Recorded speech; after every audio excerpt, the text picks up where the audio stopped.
Yo, yo, yo. What's up, Sooner Nation? This is your brand new host, number 28, but number one. Wait, number 28 on the field, but number one in your heart. This is the podcast on the prairie. I'm here with Jaren Canick, Weight Room Willie, and it used to be all-star, all-American Jeremiah Hall. And now the best finance. Are you like an advisor? You know, like the best finance guy. Best finance guy. My official title is a financial advisor. Best financial advisor. Okay. No, you got it. You forgot the podcast on the prairie part is last. You got to be like, and this is the podcast on the prairie. All right, you want me to do another we'll work take? on it. What'd you say? You want me to do another take? Yeah, go ahead. No, right. As a matter of fact, wait, no, Danny, Jaren, I want you to try. All right, buckle up. All right. Yo. What's up, Sooner Nation? We are back in the flesh here with Weight Room Willie, number 9 still on the field, number 28 on the field, number 2 in your heart, and the best financial advisor in the nation, Jeremiah Hall. And I'm your host, Jaren Canick, number 7 on the field, and this is the podcast on the prairie.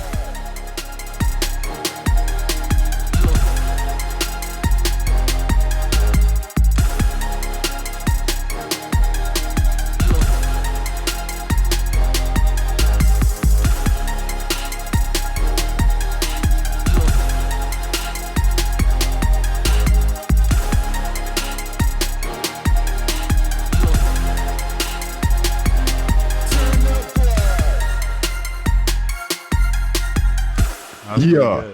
Danny, you got some competition. All right, but what just actually popped into my mind? So in like 4 years, when like we're like 2-3 years, whenever me and Jaren are both done playing, is the podcast gonna be like 6 little squares on a Zoom? I don't know, bro. I've been thinking about that for a while. Like, are we just gonna have 2 other dudes? At that point, y'all are gonna like take over it, and we'll just be popping in, and then like at that point, y'all will be taking the younger guys into it, and we'll be like just kind of out of it.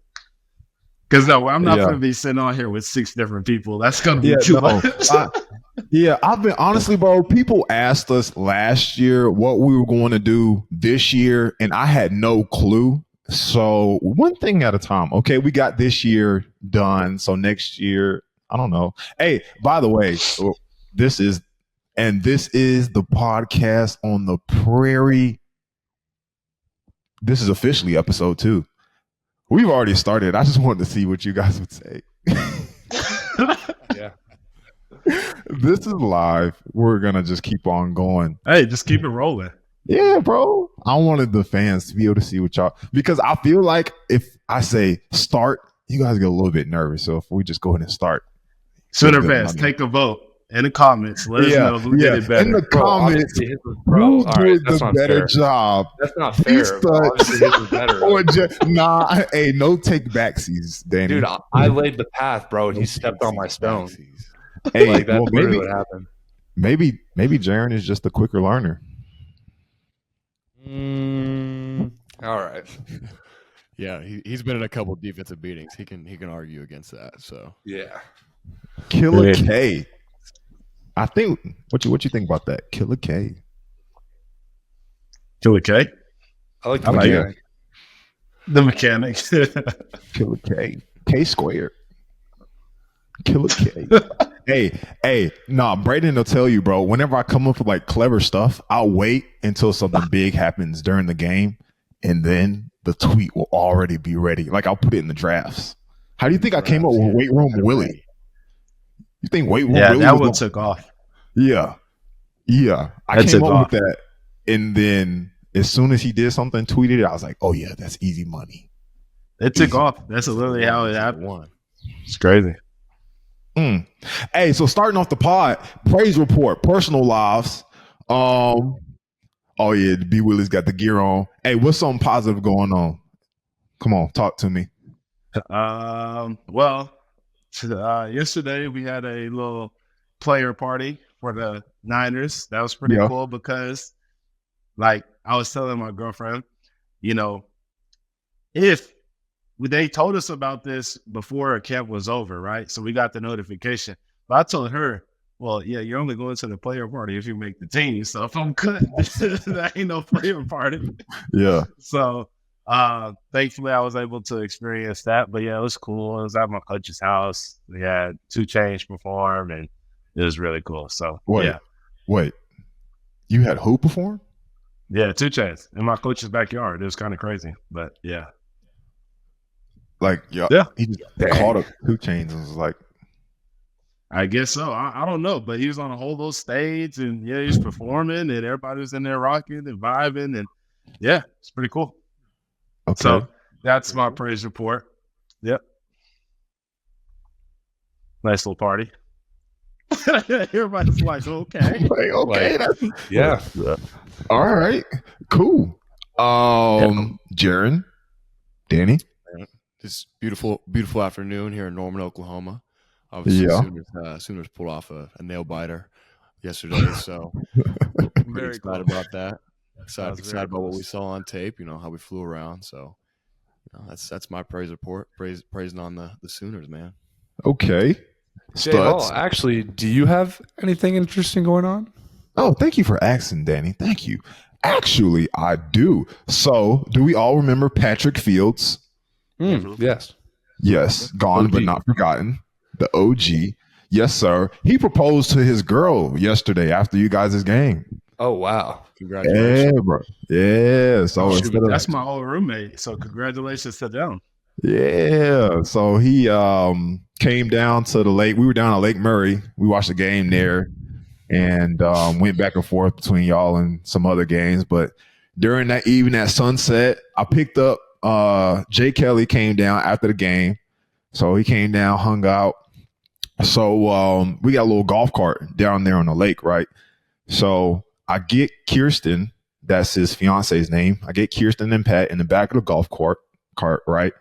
And then we drive off. While we're driving off to go pick up JK, I got all my friends and their family helping set up the boat and everything, the houseboat. So I go and pick up JK, and then I start making excuses about why we need to keep on riding around the lake. I told him, I think there's a volleyball game going on. So I'm acting like there's a volleyball court, which there's not. And I'm like, I can't find it. So then that kills about 5-7 minutes. And then we go off into another part. We're watching the sunset. I play Golden Hour by Drake. I mean, not Drake, Jake, JVKE. You know, that song. And so we start Snapchatting it up. They're like, this is so cool.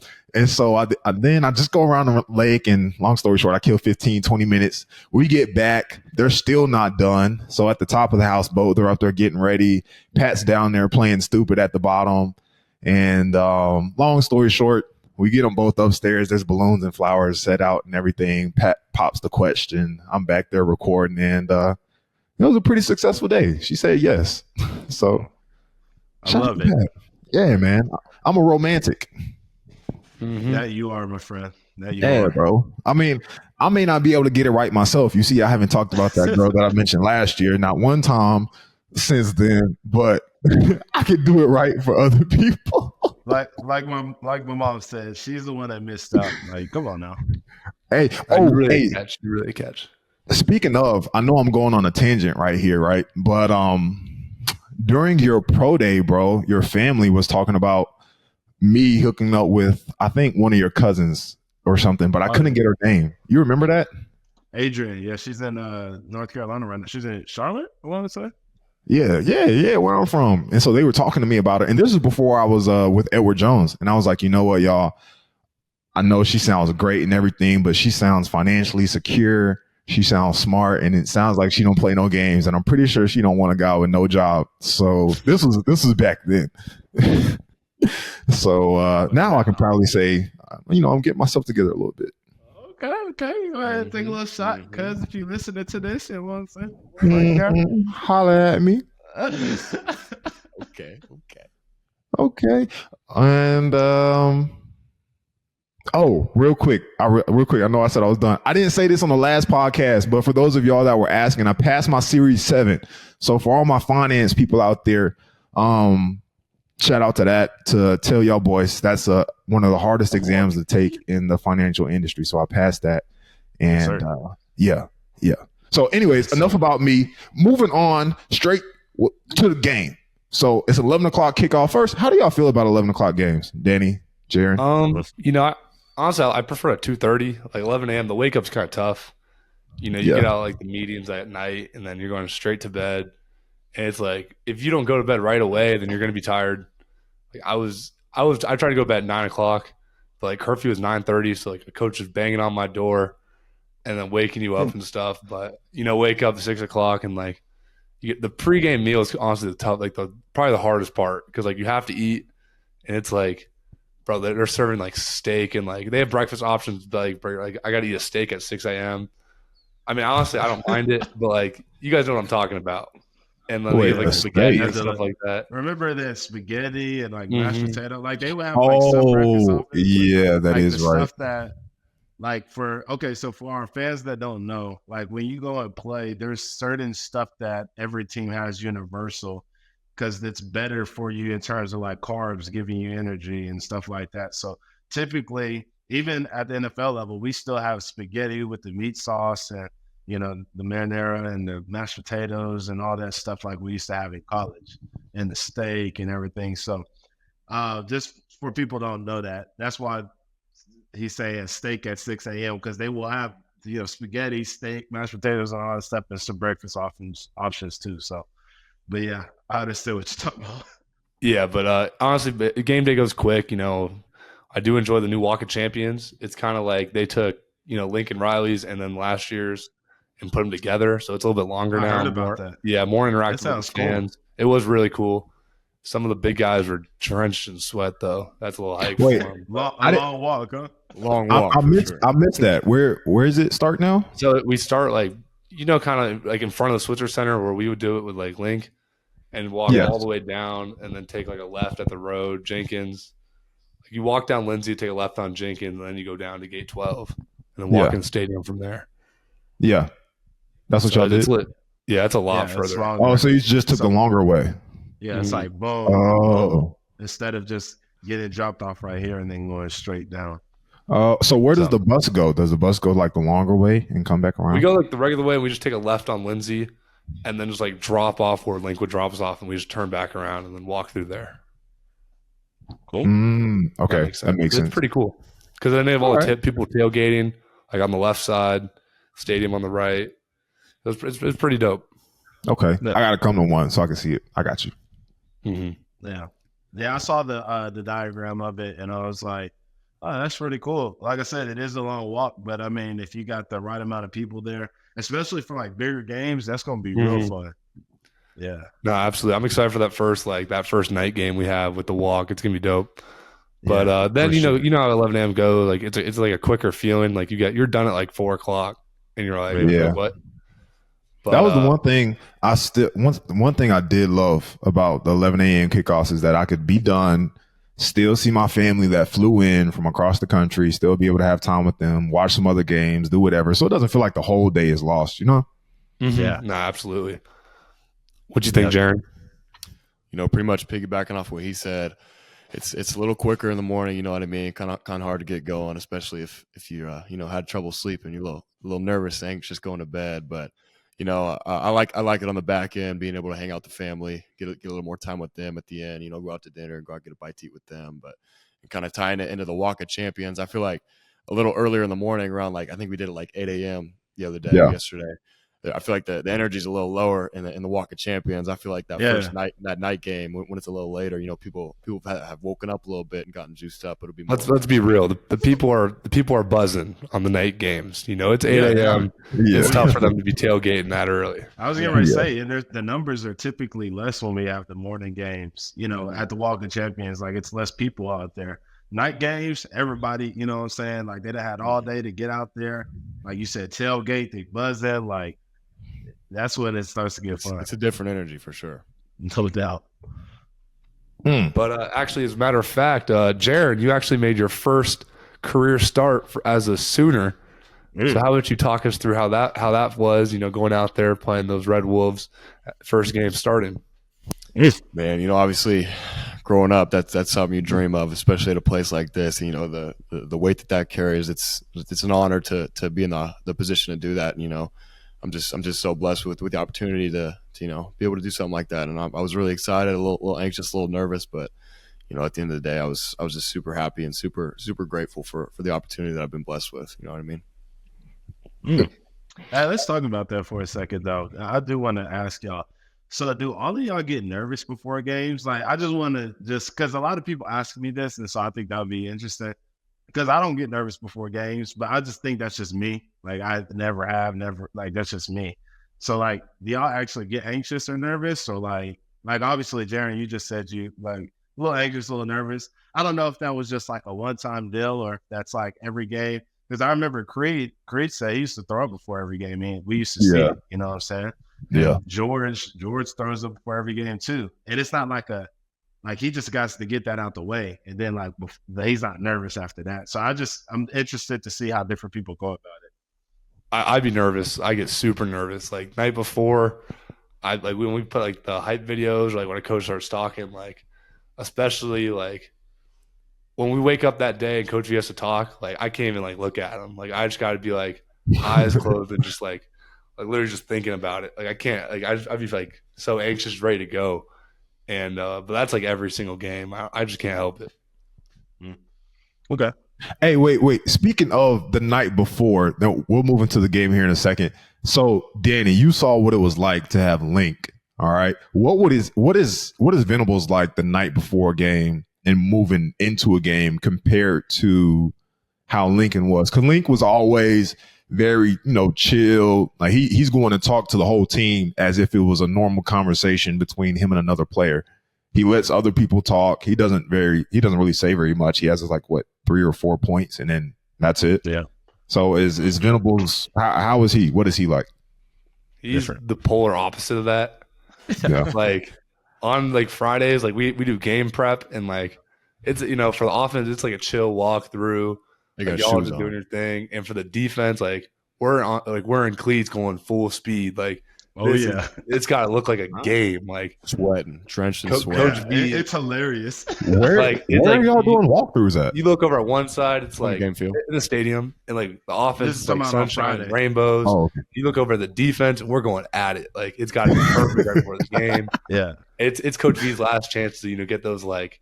Those perfect reps, but I mean, it doesn't matter for, it really is important, especially for a defense, to have that like type of sense of urgency because, you practice and play.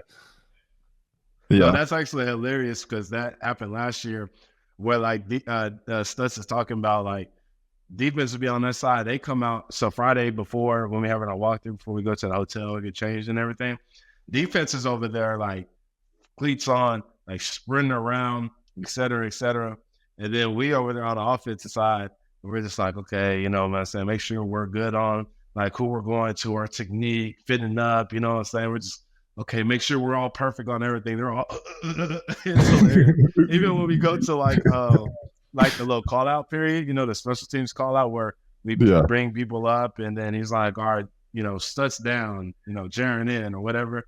Mm-hmm. Like the defensive guys be like, Stutz down, Jaren in. Yeah, we sprint. Like, the coaches love it. The offensive dudes be jogging. Like when field goal is out there, like the linemen be like just jogging, and then when it's defense up, like we are running, yelling, who's down, funny. Who's coming in.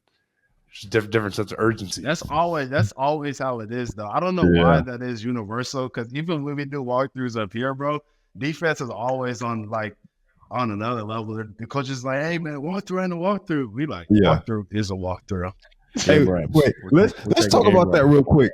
Let's talk about that real quick. Because one thing I like about our podcast is we don't really focus. We break down football to the basic viewer, right? So for those of our fans who don't know, Danny, describe to us what a typical corner is like. So first, I'll start off with the linemen. Our offensive linemen are typically chill. They like to eat. Don't typically cause no problems unless they're funny. Yeah, they're funny. They joke all the time. And they only get mad if you like mess with their quarterback, right? Running backs, they're not always the brightest in the bunch, but they just work hard. They're workhorses. That's it. Offensive linemen, pretty boys. Yeah, they're pretty boys. Like, think Eric Gray. Go to Eric Gray's Instagram. You see how Eric is. Go to Trey Sermon. You see how he is. Go see Joe Mixon. You see how he is. The anomalies that we've had recently are like Samaje and Kennedy. They're like reserved. Yeah. Tight ends are typically the smarter of the everyone besides the quarterback. We're a blended character of everything. Danny, Jaren, y'all got the defensive guys. All right. Well, linebackers, especially with Coach V, typical meatheads, dudes that just run in there and fit a gap. You tell them they got the A gap, they're head down blazing. Let's see. Jaren, I think you got the rest. I feel like you can describe it a little bit better. Yeah, I mean, obviously everybody has their stereotypes, and there's also some outliers, But one thing that this made me think of is how Jay Valai is with his corners. I mean, he has got them like programmed as if they were like, like an iRobot, how they're all standing straight and like they all say the same command at the same time. Like that's how Coach Valai is with his corners. So, like he'll be up in the meetings. How Coach Valai is. He's super theatrical, making a lot of movements. And noises. And he always has. He speaks so fast. It's insane. He talks super fast. Has all these sayings, and he's gotten to the point where he'll say something, and like as it's coming off his tongue, his corners all in unison just respond. He'll be like pain, and they'll be like whatever they say or something. It's like pain and pressure. He's like he'll scream pain at any random point, and every single corner just on a dime, just pressure like straight pain. He's got his corners just locked in to everything that's going on, and so but our corners. Other than that, I think we got a bunch of like wannabe rappers in our group. So I don't know if that's like a universal thing. But our corners they're always freestyle and rapping, Yeah. And defensive linemen.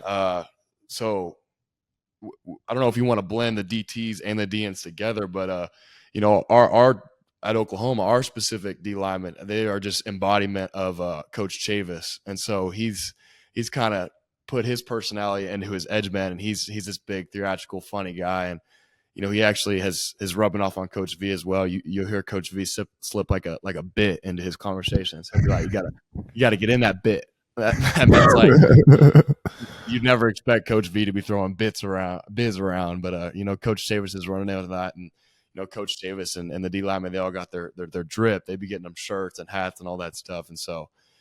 I don't know. I don't really know what other specific stereotypes there are, but I'm sure. Oh no, you're good. You nutted on the head. Hey, speaking of drip, hey Danny, pregame fit, glasses, signatures, smooth. Talk about it. How'd it happen? Yeah. Where'd it come from? Where'd you get the idea from? Who was on them? Yeah. Well, those shades. I got them signed earlier, like probably like a month or two ago. Kind of when who signed them? What? Who signed them? I'll get there.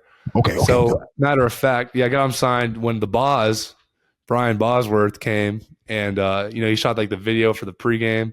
I fanboyed a little bit. Had to get the shade signed. I was like, just big, right on the lens of them. And I was like, man, these are too cool, like not to show off. Like I had to wear them. Like, come on, let's be real. And it's like when you put on like those glasses, I feel like, man, like this is like. Oh, it's just a different type of feeling, This is like, probably one of the best college linebackers of all time, like arguably. And so when you put that on, it's like you're like, all right, I'm locked in. Like this is like, I'm trying to live like the boss. And so kind of some drip. This is funny because when we first started this, we always used to talk about drip or drown, like our shoes and stuff like that. And so like when I saw that, I was like, that is like immaculate. Like. That is probably the most innovative drip that I've ever seen. Yeah. Like, come on now. The boss signature on some Versace glasses. Like, I actually have a question for Jeremiah and Brayden here. So, like, as a linebacker, like, we look up to a guy like the boss, and having the boss signature on the glasses is like a really cool thing. Like, who would that be for y'all two? Or like, if you had glasses and wanted a signature across the flash, like, what would be like the biggest deal for you, or what would be just out of this world? You know what I mean? I guess more recently, Jermaine, right? Gresham? Jermaine Gresham, my fault. Jermaine Jackson, not Jermaine Gresham. I guess more recently, Jermaine. I guess Mark is becoming, to that point where you could say Mark is a really great player, and so that would be really cool.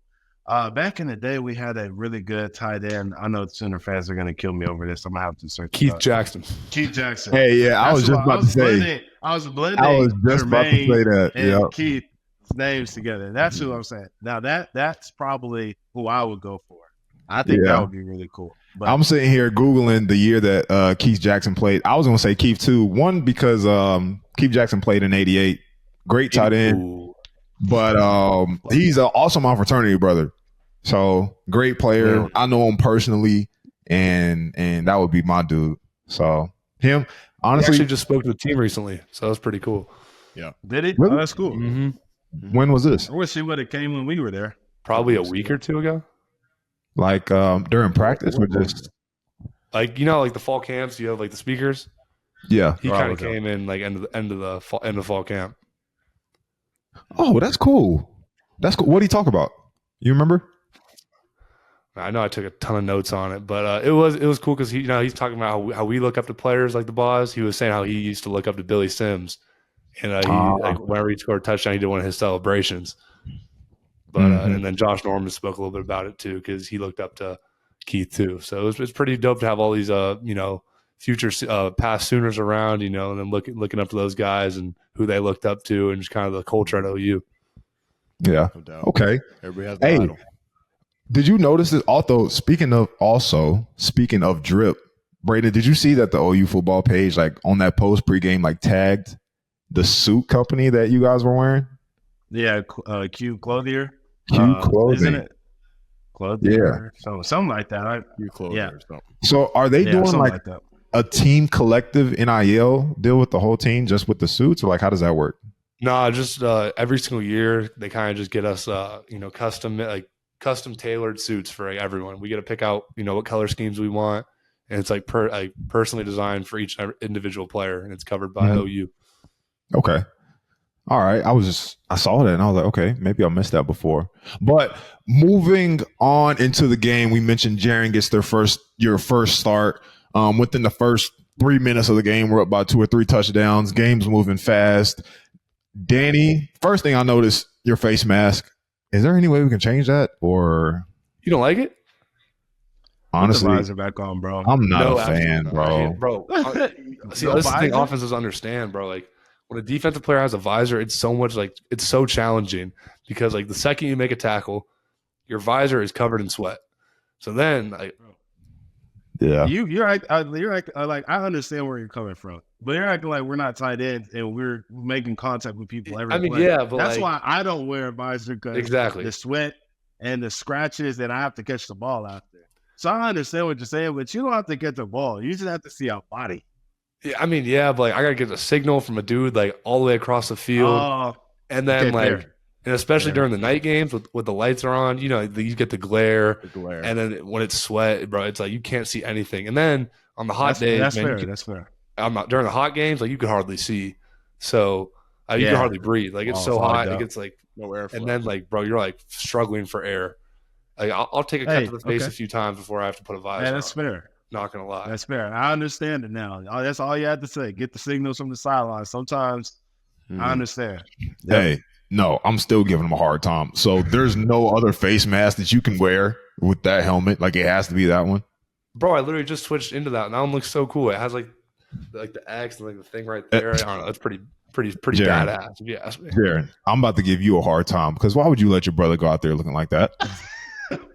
Okay, so I can't really give him a hard time either because I have basically the exact same face mask. So I don't know if I can really have an input on this. I don't know why you got to notice his more, but we really just have the exact same one. He just got an upper bar on his. We both got that little X pattern that looks. I don't know. Maybe it's because offensive fan. I think they look sick, but to each their own. You know what I'm saying? You guys are probably a little more old school. Personally. All right. It's kind of a new helmet. It's a new thing. The younger guys. It's what all the cool kids have on. You know what I mean? I know you old heads. You'll be wearing your Riddell bucket. You know what I'm saying? Hey, Jay Hall's used to the helmet with just one bar across. That's all he had. Hey, He's you know what's funny though? You know what's funny? Back in the day, like y'all probably always had speed flexes throughout y'all's career. It's like even in high school and stuff like that, right? Okay, well in high school, I remember I had the old school chrome, like freshman year, old school chrome dome, like Aging you guys. Yeah. So yeah, I guess we are kind of old. Hey, I don't know. Maybe I think maybe just offensive players got more drip than defensive players. oh, That's crazy. man. Actually, y'all probably do, bro. Because honestly, like y'all care so much about your looks and stuff. Like we're just ready to go out there and just play, like, especially at linebackers. I know DBs probably care like a lot about their drip. DBs care about the But drip. like That's what I was gonna honestly, say. like, When we're stereotyping people, DBs care about their drip. Receivers. I love my receivers. Those are my guys, but they're a little bit pretty boys. They're a little bit prima donnas. I can't lie. You know they are, but those are my guys. But yeah, they are definitely pretty. But realistically, like bro, like the helmet that we have on, like it gets a lot of hate, but it's like the most comfortable helmet I've ever had. Like, it's literally like formed to your head. Okay. So like I literally like every helmet I get, like I put up against a wall and like I kind of ram into it a little bit to make sure it's like, you know, I can really hit something with it. And like that one has the best resistance for sure. Okay. We'll leave it up to the fans. Yeah. Hey. And back to the drip, you know, honestly, like I used to really, like, I used to care about it a little bit. And now like, bro, yesterday I was like, just give me like, I'll look at like, give me 2 armbands and I'll literally just have like some random stuff on. Yeah. That's when you know you're maturing. That's when you know you don't care about anything but like playing well. Because that was me last year. I'm like, I really don't. Just give me a towel. You know what I'm saying? I might throw on some socks. I might not. You know what I'm saying? I'm not thinking that much into it. I'm going to throw something on and go out there and play. There's always that guy in the locker room that cares way too much about how he looks and not about how he's playing. And you do not ever want to be that guy. Counter. Exactly. They go to the equipment counter like, yeah, can I get 7 bands, a headband, an arm sleeve, a towel, and 2 towels, please. I'm in agreement with y'all. I don't like that. There's always somebody, especially it's normally a defensive guy too, always putting on like 7 wristbands, putting them on their legs, got two armbands on. In high school, we were from Texas. Yeah, I knew you were gonna bring it up. Oversaw. Yeah, he had like bands everywhere. In high school, we weren't allowed to wear sleeves because as a ball carrier, you know, the ball would slide on the sleeve, you know. Even when it's like 0 degrees outside, I remember we used Vaseline. Well, no, we couldn't even use Vaseline on our arms. We had to put it everywhere but our arms because you don't want the ball to slide. You know? But I remember being like that my freshman year when I first got to OU. I was like, yo, let me get all the gloves, And then by the time I graduate, I'm like, I barely have anything. Man, it's all right.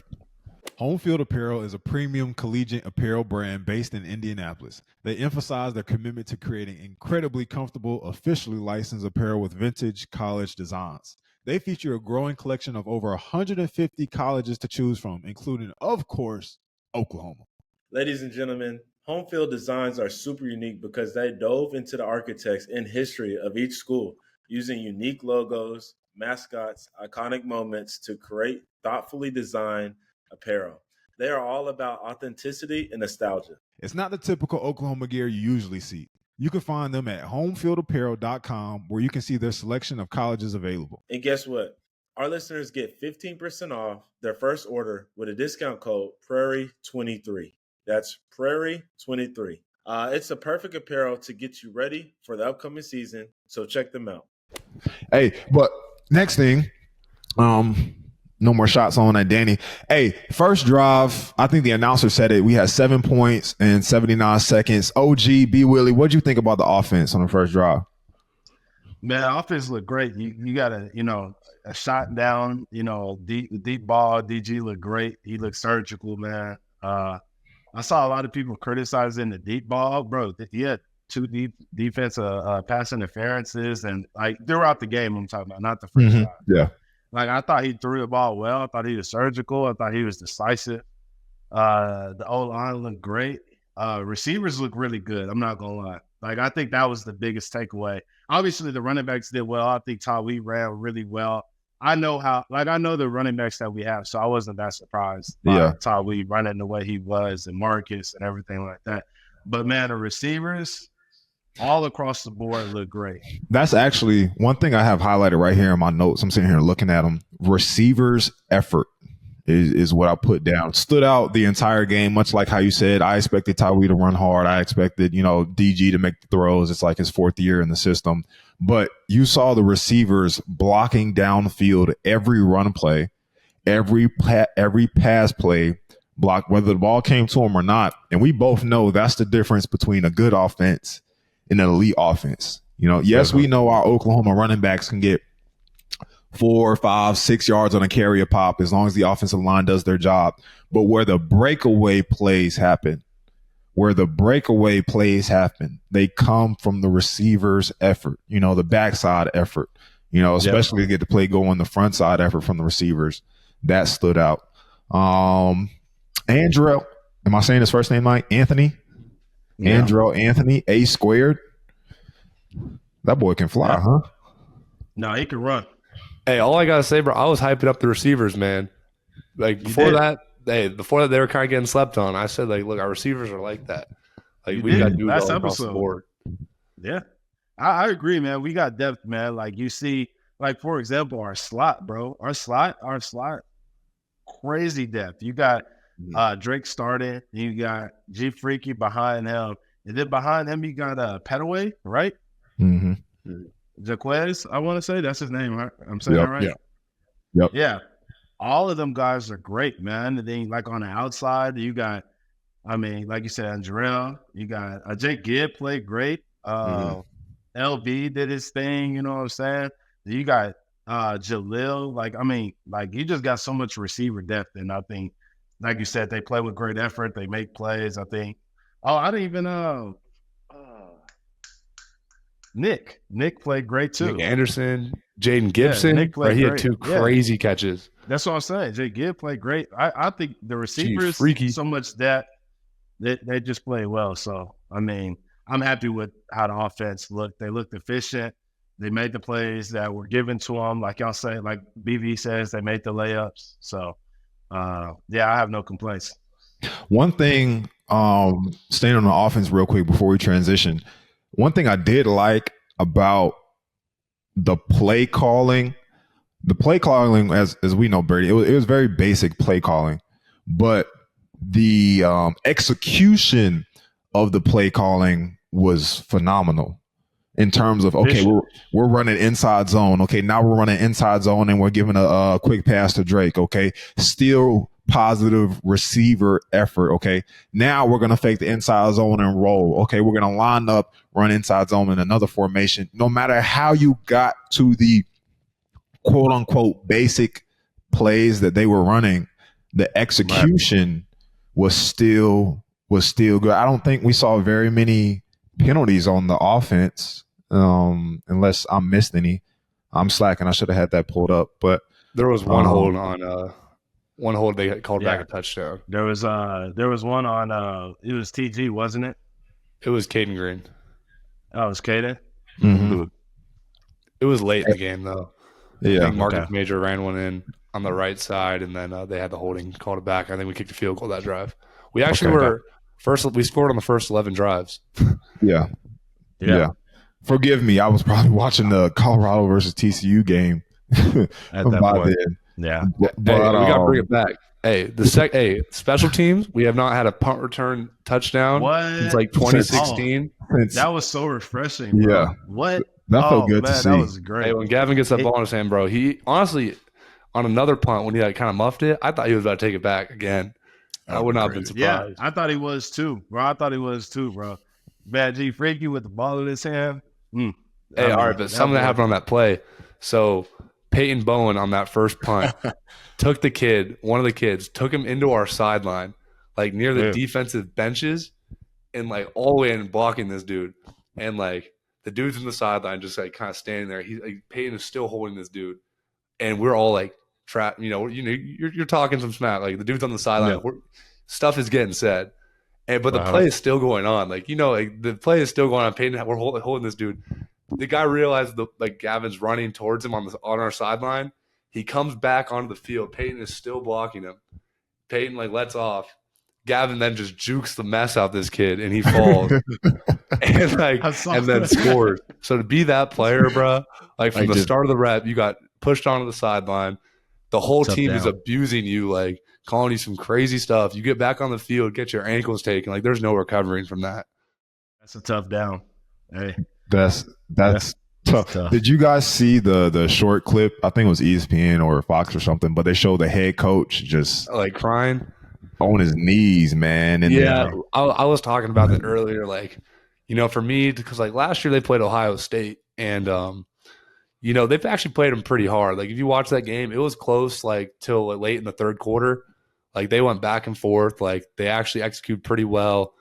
And so, like, you know, when you have to take those games, you know, because they pay you a good amount of money, and like, you know, you go into it and you're able to watch, like, all right, look, like we actually did some stuff pretty well on film. Like you get some stuff out of it. But I think, you know, when you're a coach and you spend, you know, 8 months from last season, you know, preparing for, you know, week 1 to see where you're at, and right out the gate, it's 28-0. Like, yeah, bro, and then they're on you like you don't have a stop till 12 drives. Like your offense is 3 and out after 3 and out, missed 2 field goals on special teams. They were actually the number 1 special team unit in the country last year, like out of all schools. And so to come out there on punt, first off, they pooched at the first one, so you're already losing like 5 yards. They let off a punt return touchdown, missed 2 field goals, like didn't really have anything in the game. So to think like even the things that they were good at, like was just kind of abysmal. As a coach, I know that's painful, man. Everything you worked for, and like kind of just like dang, like back to the drawing board. So I mean, I kind of see where he's coming from. Yeah, it wasn't even stuff that you guys did. It was things that they could control and just butchered a little bit. I'm not gonna lie, I felt bad for him. Like I started.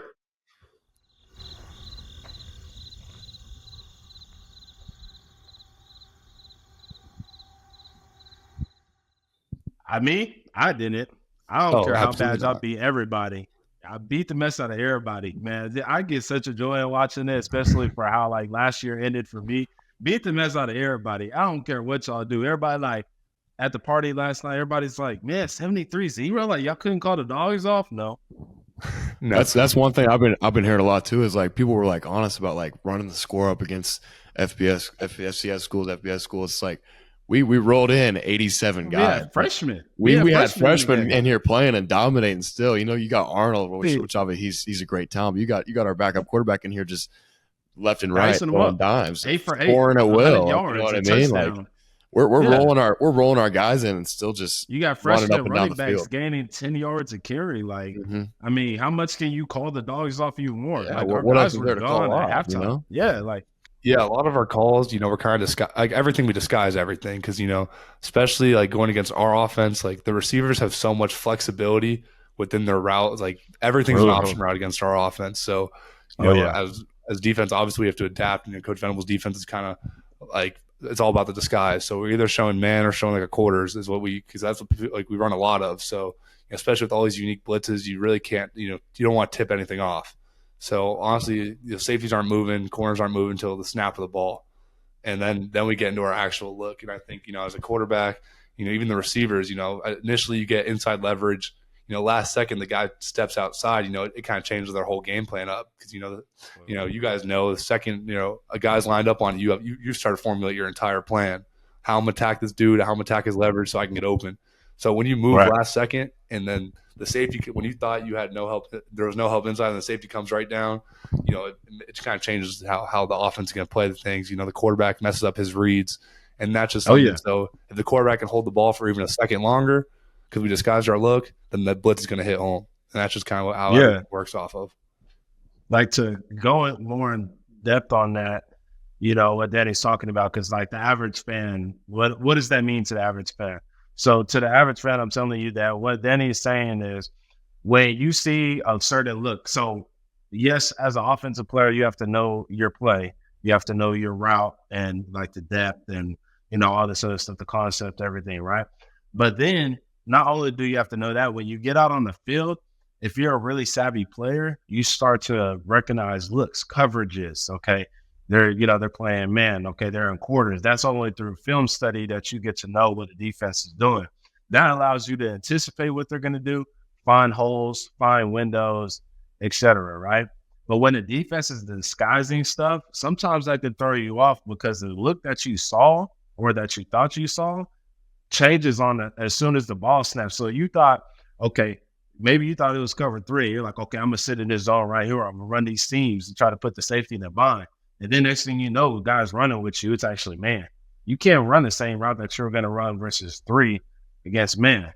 So that's what it's saying. It really puts offensive guys in the bind to like not be able to formulate a plan before the snap happens, because that's what guys are doing. If you watch, especially guys in the league or guys in college, when guys go up, receivers go up to the line of scrimmage, they are just always just staring at the ball. Sometimes if they're savvy players, like everybody go look at Drake. Drake, when he gets to the line of scrimmage, Drake is going to look at everything. Drake, you're going to see his head go like this. And he's going to look at everything, making sure he knows what the look is. So that's a great thing. And, I mean, like I said, y'all look good. I'm defensive line look great. You know, if you're an older guy, you're very savvy. You know looks. You know how, even if they do disguise something, they change to this. You know how to react to it fast. Well, there's always young guys that are very talented. When they get on the field, stuff like that happens so fast that you don't have that time to react. And if you don't have that time to react at this level, it's over. So, yeah, that's one thing that I feel like most, your typical fan, like watching a football game, they don't really understand what's going on, what the process is, before the plays even started. These NFL guys, and I'm sure Brayden knows, like a lot of the game happens before the ball is even snapped, and whether it's anticipating or just getting looks, or receivers reading coverages, or as a defensive guy reading formation, and looking, if a tight end's looking in here, he's probably gonna swap across or trade, jump shift motion. You know what I mean?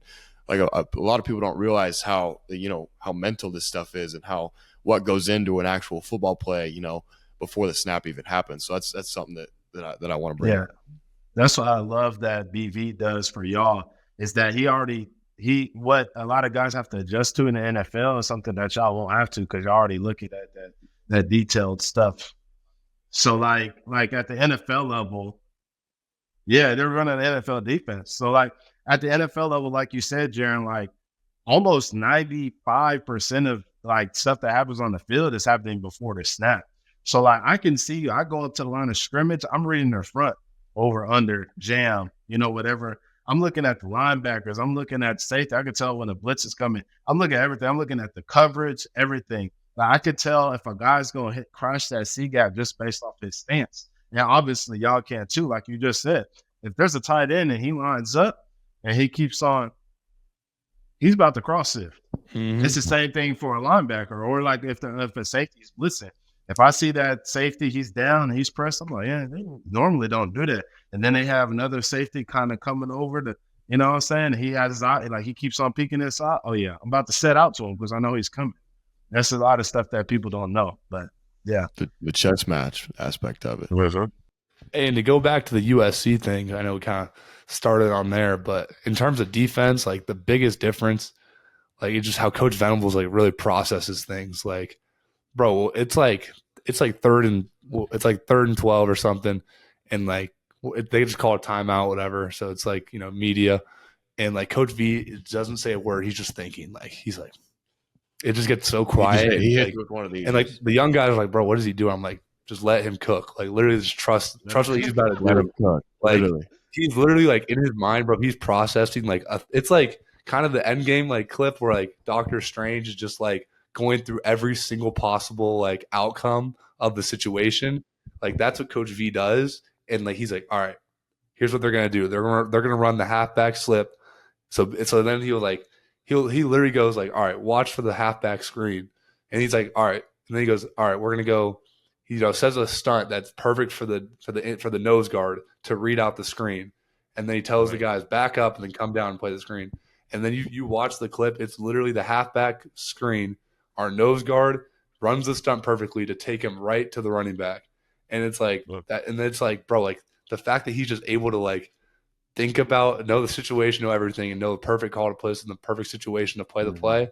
Like it's just next level stuff from him. That's like kind of just the game changer. And then it's like that every single day at practice, always giving us like nuggets of information, like what formation, what personnel they're in, like what we're going to see. And so like it's we practice we practice the play so many times in practice. Like we see it on the field. It's like, all right, this is literally the swap boot. And then unfortunately we had one of those, me and Jaren both busted on it. Like it's like we saw the play a couple times, we still mess it up. And so it was like, dang, we're on the sideline. Like we literally just go, coach, that was on that. We messed it up. And he was so mad, but we took ownership of it. Like and then on the play, but that's just how it is. Yeah, like in those critical moments, he'll literally he'll be quiet for he'll be quiet. He'll take the whole timeout. He'll take the whole timeout, and he'll just think of like the perfect calls and like what they're gonna run. And it's so he's replaying every single game, every single third down he's ever been in is going through his head right now. He's thinking of the game plan. His memory is actually insane. He'll tell Coach Brewer, the guy who runs the film, he'll think oh man, pull up that clip from 2014 against Ohio State. I think it was in the 45. second quarter. We ran that call perfectly. And then we'll have the clip of the next 5 minutes of the play and how it was ran perfectly to show us of what it looks like at Clemson. He did. Link could do that too. Yeah, Link is really good at that too. I think that's a coordinator thing.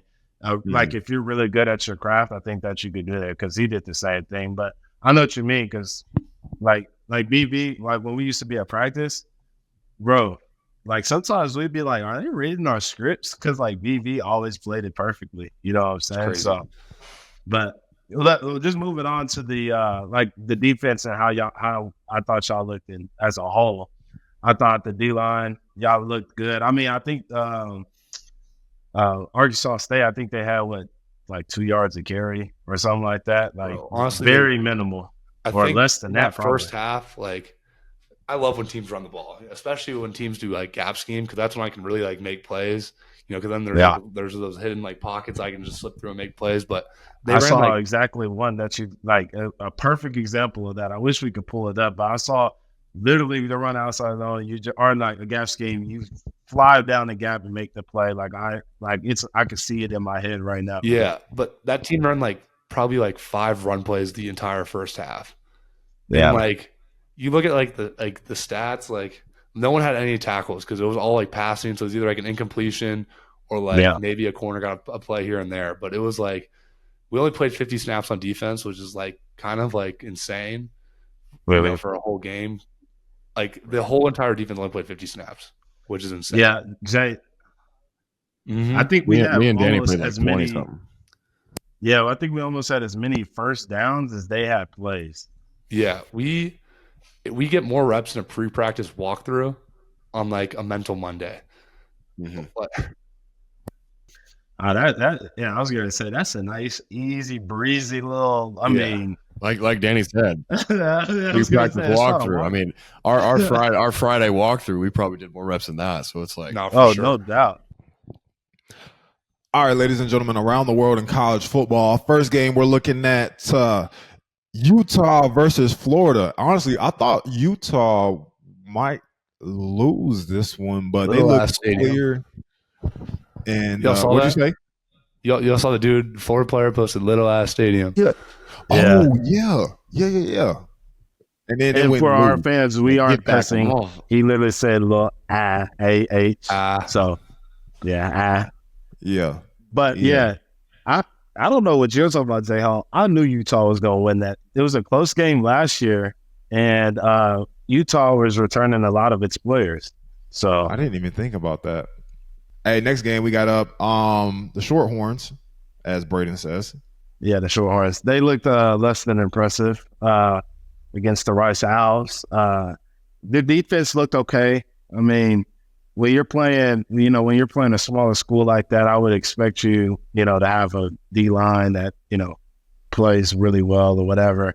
Offense didn't look that good, man. I mean, they got talent everywhere, but they just didn't look that impressive to me. I can finally talk less because I don't go to OU anymore. So, Shorthorns less than impressive, but yeah.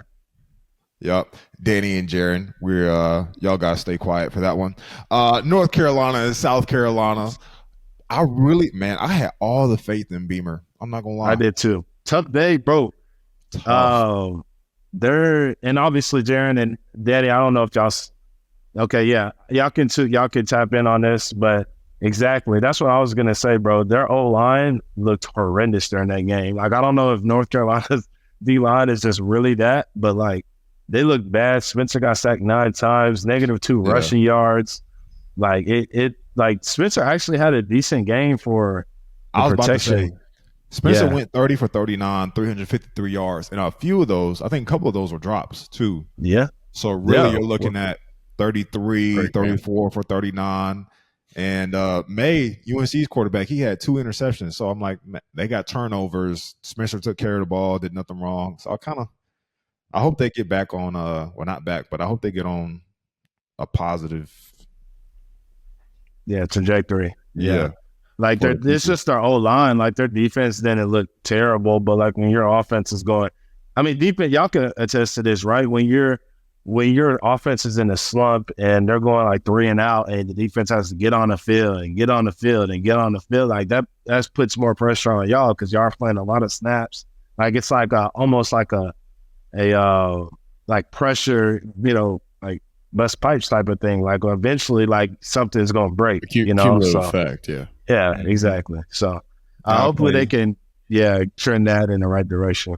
Complementary football. All right, the one that I tuned in for yesterday, going back and forth between OU and Arkansas State, TCU and Colorado.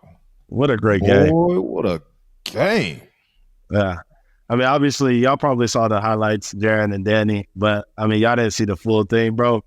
Great game. TCU, they don't look bad at all. They got players. I will say that at the beginning of the game, that game kind of looked a little sloppy to me, but then it started getting better as it went on. And that's to be expected. That's the first game. If you're playing a good opponent, kind of sometimes it shakes out like that. But I will say this. I heard all this hype going about Travis Hunter going into the season, right? And I'm one to, like, when I hear stuff like that, I'm like, man, I don't know. I'm always the guy that I give props when props are due. And but I could call BS if I sense BS, right? Right. I call it BS at first because I'm hearing people talk about his IQ levels higher than his years and this and that and how he's claiming himself as Heisman. After that game, I can attest that kid is legit. I give props for props is due. There was a mesh slant with a rail concept. And y'all know us defenders how hard that is for a linebacker to get out to cover that rail, especially when it's late too. So there was and everybody knows what play I'm talking about. It was his interception. Yep. He bumped the slant off to the next guy and baited the quarterback Chandler to throw that, and when it picked it, like I was like, oh my God, like that was that's as good of a defensive play as you'll see on Saturday. So they also had 4 receivers with 100 yards. He had 100 yards receiving. That's insane to just begin with, going both ways like that. PBUs, couple tackles, interception, 10 receptions, 100 and I want to say 19 yards, 13 yards, something like that, receiving. Played over 110 snaps in 100-degree weather. Boys is legit. That's all. And the quarterback too, Shador. Looked great. He went off. He went stupid. 500 yards, and it looks. His stats look great, right? But if you really watch the game, you'll see that the throws were beautiful. Like he was putting it where it needed to be put. So, he's an NFL quarterback for sure, and he's only a sophomore, junior. What is he? I'm actually not sure. I'm not sure, but he looked great. The team looked great. Shout out to Dion because, there's a lot of question marks going into the season, how they were going to shake out, but they look good, man. They got a lot of young talent. They look good. If you look at the win probability on that game on ESPN, it starts out TCU 87.8%. Beginning of the game, right? And no, higher than that, 90%. It was supposed to be a total blowout. And it doesn't even get to all the way. TCU's expected to win the game until the fourth quarter, with 6 minutes left in the fourth quarter. In the fourth quarter, TCU still expected to win the game, and then obviously Colorado starts coming back, kicks the field goal, and they go on to win the game. Man, what a game is all I can say. Yeah. Did y'all And see the highlight? TCU fought, they fought back. You know what I'm saying? Yeah. Like they didn't lay down or anything. It was just great effort by Colorado. Sheesh. My siblings, they actually texted me. They were like, how special do you think it is to be able to play on both sides of the ball at that level? And I'm like, it's unheard of to be able to do it well on both sides. You know? Danny, what are you?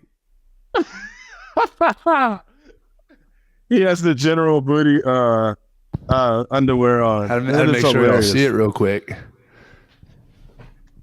Little plug. How to get on the pre-order list, you know? Go get the General Booty shorts. Okay. Repping all I the didn't even know those were. I didn't even know those were a thing, You haven't didn't see seen the his video? Instagram? bro. No, what? haven't seen I it saw yet? the shirts. I knew there were shirts. I saw the shirt, and I'm like, okay, the No. booty, but I didn't. I'm see. gonna send it to you after this. This is gonna be There's a hilarious. video? Your reaction. No, it's the video is pretty good. It's like the reveal. Bro. Yeah, My like bad, you bro. gotta go Forgive see. me. You're gonna like it. You're gonna like it. Forgive me for being out of the know. All I do is study half the day, so I'm. Fair. Okay. Well, great plug. We got to make sure we tag him on that. And if we do tag him, he has no choice but to get on the podcast. Did we lose Jay again? Anyways, yeah, they were great. They were great, supporting our guys. I just want to shout out our two young linebackers here. Well, not so young anymore, I guess. But our two linebackers, y'all played great, man. Just keep it going. Make sure, like I said, the leadership looked like it was great on the sideline, looked like it was great out there. Just keep it going, man. I'm proud of y'all, man. I really like seeing like stuff like that. So I'm not going to ever tell y'all to call the dogs out. So keep on going. Hey, I'll give a shout out. Anyone who made it this far, it's kind of a longer episode. Really appreciate you guys for sticking around. We love the support from the fans, and I probably my guy Barry Mortis. He's actually my financial guy, but he actually big fan. He's always watching. See, I said financial, and Jay Hall got booted. He just laughed. Yeah, he ain't like that. But That's big funny. fan, always support me, always text me. That's my guy. Oh, Jaren, any shout outs?